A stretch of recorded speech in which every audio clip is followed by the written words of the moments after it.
بسم الله الرحمن الرحيم. مشاهدينا الكرام، السلام عليكم ورحمة الله وبركاته. أهلا بحضراتكم في لقاء متجدد من برنامج قوارير. احنا حلقتنا النهاردة هنفتحها بسؤال، والسؤال ده للأسف الشديد صعب على قلوب ناس كتير جدا، وخصوصا بعض الزوجات. هو ليه وجع الجسد عند الزوجة بيبقى أهون بكتير من وجع الخذلان والتخلي والبعد من زوجها في أمس احتياجها له، إنه يكون واقف جنبها وفي ظهرها ويسندها؟ ليه اللي بتشوفه في عيون زوجها من إنه أنا مش مبسوط، مش مرتاح، يعني أعمل إيه بقى؟ يعني لسان حلو عايز يقول إيه اللي خلاها تعيا، ودي حاجة من عند رب العالمين، ابتلاء وارد يجيلك، كان وارد يجيلك أنت مش يجيلها هي. ليه في رجالة للأسف الشديد بيفشلوا بجدارة في أول اختبار ليهم، اختبار حقيقي في المودة وفي الوفاء وفي الرحمة وفي السند مع زوجتهم، وبيتحول عندهم الزواج من رحمة لمصلحة. يعني لو غابت الصحة عند الزوجة اللي هي كانت بتقوم بأمور البيت وتنظف وتروق وتاخد بالها من العيال ومنك ومن أدق تفاصيلك، وانت ممكن تكون كنت بتتأمر عليها واعملي ده وسوي ده، لو راحت الصحة غاب معاها الوفاء وغاب معاها الحب. وبعض الأزواج بيتقلبوا لدرجة ما بين قوسين، وسمعتها من أحد الزوجات وهي بتشتكي لي بتقول لي لدرجة إنه قال لي أنا بقيت بقرف منك. ليه؟ علشان نوع المرض اللي عندها أصبح يعني بيعمل حاجة جلدية أو ما إلى ذلك. مش عايزين نتكلم في تفاصيل خاصة بحد، ولكن أنت إزاي قدرت تقول لها كلمة زي كده وهي كانت داخلة بيتك وردة مفتحة وزي القمر؟ الأصعب من كده بقى إننا بقينا بنشوف مجتمع بيفصل الأصول على مقاس الراجل، بيفصلها له تفصيل كده. فلو سابها وهي مريضة يقولوا معذور، عايز يعيش سنه، ده شاب صغير، ده ما جابش لسه ال40، خصوصا لو الابتلاء ده في بداية عمرها. طب لو العكس، ولو هي اللي فكرت تطلب حقها في الانفصال، لو حصل ده وإنها تعيش حياتها، لا، ازاي؟ دي بياعة، دي باعت العشرة، دي مش بنت أصول، دي ما تربتش على الأصول ولا تعرف حاجة عنها، يفضلوا يجلدوا فيها. احنا هنا عشان نقول إن القوامة هي احتواء ومسؤولية في الضعف قبل القوة، وإن الوفاء الحقيقي ملوش شروط ولا مبررات يا جماعة.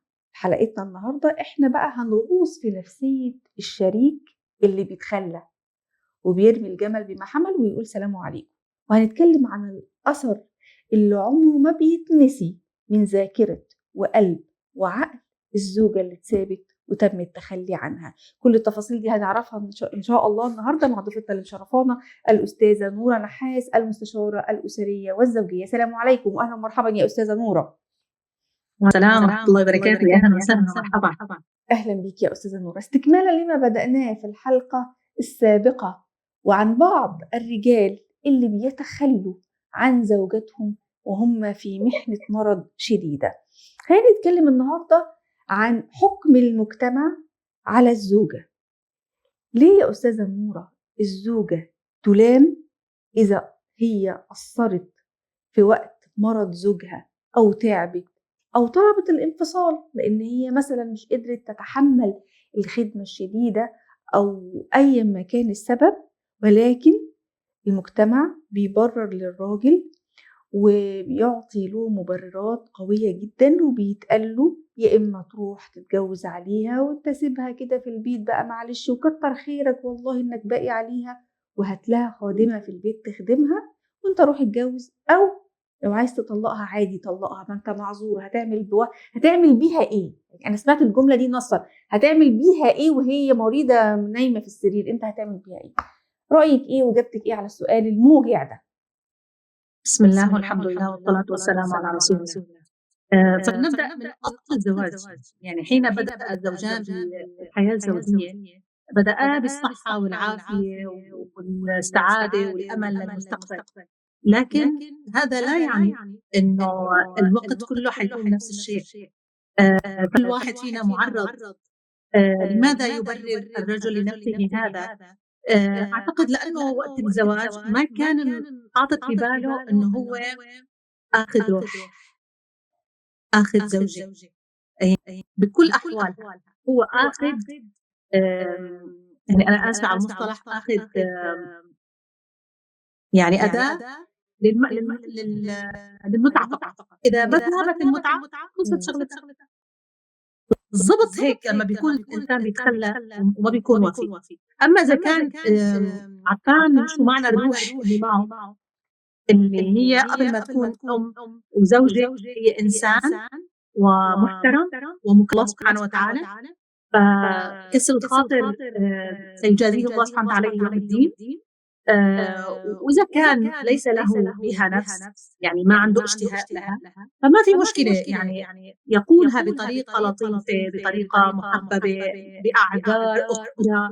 أما يقولها بطريقة مباشرة تجرح، فسيحاسب على هذا أمام الله. لنأتي إلى مثال على حياة النبي عليه الصلاة والسلام وزوجته السوداء. بكل بساطة هي التي تخلت عن ليلتها ولم يؤذيها النبي عليه الصلاة والسلام، فهي كبيرة بالسن ولم تعد تستطيع، ولم يتركها النبي عليه الصلاة والسلام وهي مريضة، بل كان يزورها ويودها صلى الله عليه وسلم. فالأصل في الزواج هو زواج روحين، لقاء روحين وليس لقاء جسدي. فلما تقتصر الحياة الزوجية على الجسد ويفنى الجسد، بعض الأزواج مع الأسف ما بيكونوا فاهمين المغزى من الزواج والهدف منه فيتخلون. وفي نقطة معينة إنه أحيانا الزوج لما يلاقي الباب مفتوح أمامه فرص ثلاث يتزوج، يعتبر إنه ثلاث متع، وبينسى إنه كمان الثلاثة اللي مفتوحين، الأبواب الخانات الثلاثة المفتوحة هي أيضا ثلاث أرواح، فهي موجودة لأجل الضرورة، لأجل إذا كان في هناك المجتمع فيه، وكما تعلمون أثناء الحروب ولا غيرها في مشكلة، المجتمع بيحتاج أن يكون في ذكور ترعى تلك الإناث وليست هي أداة للمتعة للرجل. فالموضوع من أصله فيه نقص. لماذا يهون المجتمع ويبرر ذلك؟ لأنه تعودوا أنه المرأة خادمة للبيت. وللأسف رح أقول لك، يعني بما أنه نحن بالقوارير واللي عم يسمعونا أغلبهم سيدات أعتقد، إياكي تتحولي إلى خادمة. لا تكوني شمعة تحترق لأجل الآخرين. ديننا ليس كذلك. قال تعالى: قوا أنفسكم وأهليكم نارا. فالمرأة يجب أن تعتبر نفسها وتضع لنفسها اعتبار في البيت. الكل يحترم هذا الاعتبار، بدءا من الرجل اللي هو الزوج أو الأولاد. فيحق لها أن ترتاح، يحق لها أن تمرض، يحق لها تأخذ إجازة. اتركوني إجازة يوم، أنا بدي أقطع يوم لحالي. فلما تأخذ حقوقها بهذا الشكل يتعود المجتمع أنه بدأت المرأة تأخذ حقوقها الشرعية، ونحن لسنا مع النسوية حتى لا أفهم خطأ. بالضبط. تأخذ حقوقها الشرعية فقط، وليس التعالي بالتطرف مقابل هذا التطرف اللي قام به المجتمع الآن. فوفاء المرأة هو وفاء من أصلها ومن عاطفتها وحبها الشديد بعائلتها وعادتها من مجتمعها. أيضا الكل هيك يضحي، فهي بتضحي لو كان زوجها مرض أو لا سمح الله انشل، أو هي تضحي بكل ممنونية. لكن الرجل أمامه ثلاث خانات مفتوحة والمجتمع يصفق له، ما عنده مشكلة أبدا. بالعكس، كثير في زوجات بيرغبوا إنه ياخذوا يعني نساء ياخذوا زوج متزوج، ما عندهم مشكلة أبدا. لكن لما يتوضع النقاط على الحروف ويعرف أن كل وحدة من هذه الأربع أو الاثنتان أو الثلاث لها حق في رقبته وسيحاسب على ذلك أمام الله، لأنها روح قبل أن تكون جسدا، تختلف الموازين كلها. تمام. طيب أستاذة نورة، الحقيقة من ضمن الرسائل اللي ألمتني، ويمكن أنا عملت الحلقة دي مخصوص علشانها وهي هتسمعها أنا عارفة، وهي قالت لي أنا محتاجة إجابة للسؤال ده. هي أحد الزوجات اللي ربنا ابتلاها بمرض شديد، ربنا يشفيها ويعافيها ويتم الشفاء ويا رب عليها على خير، وتم استئصال الثدي. والحقيقة هي قالت لي أنا يعني اجتمع علي ألمين، ألم المرض وألم التخلي عني.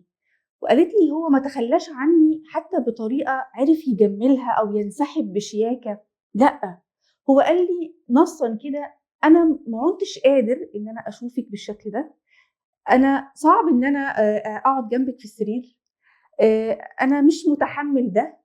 وجرحها جرح شديد جدا جدا، وانفصل عنها وسابها. هي بتقول لي دلوقتي: انا مش عارفه اطلع من اللي انا فيه ازاي، اداوي الاثار النفسيه دي ازاي. ولاي واحده بتشوف قوارير النهارده تعرضت للموقف ده، سواء بنفس المرض او بغيره، وزوجها تخلى عنها، تسمعنا وتشوف الضيفه هتقول لها ايه.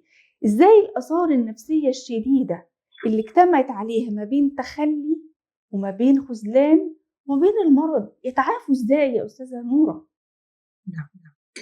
أولا لنعلم أن هذه الحياة الدنيا دار ابتلاء، وكل واحد فينا عنده ابتلاء خاص فيه.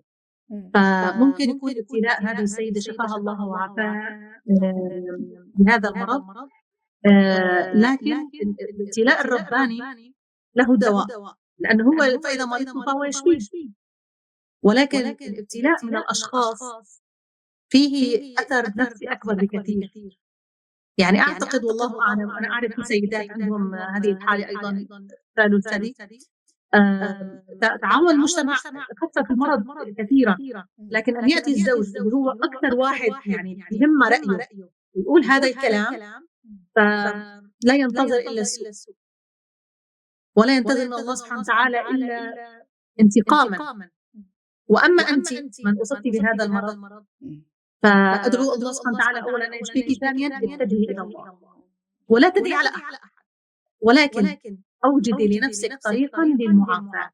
يعني شوفي أشياء أنت كنت ناسيتيها عن حالك، مواهب، علوم جديدة، مجتمعات جديدة، هوايات جديدة ممكن تعمليها بإيدك. غيري جو. تعلقنا بأشخاص معينين بيخليهم يؤذونا أكثر. فبما أنه هو تخلى، فحاولي أنت جواكي تقولي اللهم أجرني في مصيبتي واخلفني خيرا منها. والسيدة أم سلمة خير مثال يا جماعة. هنا يعني لما طلعت على النبي عليه الصلاة والسلام إلا شو يعني خيرا منهم، يعني مين أحسن من أبو سلمة؟ لا يمكن في الدنيا يكون أحسن فيهم. ولكن النبي عليه الصلاة والسلام تبسم وقال قولي اللهم أجرني في مصيبتي واخلفني خيرا منها. فكان رسول الله. فلا تبخسي نفسك حقها، والله عوض الله جميل، سواء مع هذا البني آدم ربما يتغير أو ربما تركتيه أو تركك لأيتي برا المجتمع. إن يتفرقا يغني الله كلا من ساعتك إنه واسع جل وعلا. فالوسع تستطيعي أن تستعيضي مثل ما بالعلوم بالقرآن الكريم لأنه شفاء لما في الصدور. والله هذا الكتالوج الرباني إذا كل إنسان فينا لما يتوجع يهرول إليه ويفزع إلى الصلاة حقيقة، يعني يشبك كيف نحن بنشبك التليفون لما يخلص شحن، يشبك القلب بالله.